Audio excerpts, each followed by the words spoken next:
பண்ணைப்புறத்துலேருந்து London. எங்கள் எல்லாருக்கும் பிடிச்ச இசைஞானி இளையராஜா அவர்கள் லண்டனில் சிம்ஃபனி வாசிச்சுட்டு இருக்கிறார். மிகப்பெரிய சாதனை. அவர் எக்ஸ்ட்ரானரி தான் இருக்கோம் சிம்ஃபனிங்கிறதுல ரெண்டாவது வார்த்தையில் நாங்கள் எல்லோரும் அவருக்காக பிரார்த்தனை பண்ணுவோம். இது மிகப்பெரிய உலக சாதனை ஆகுங்கிறது நான் நம்புகிறேன்.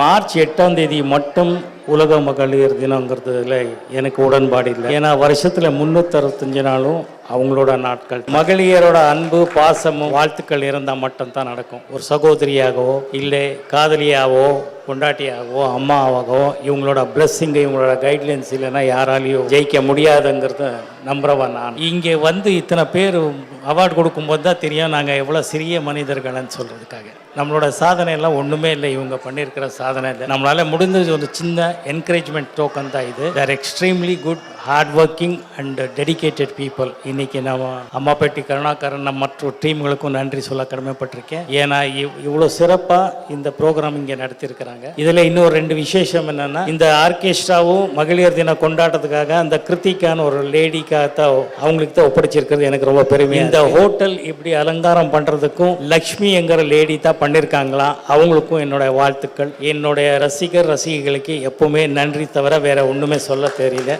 எல்லாருக்கும் நன்றி நன்றி நன்றி.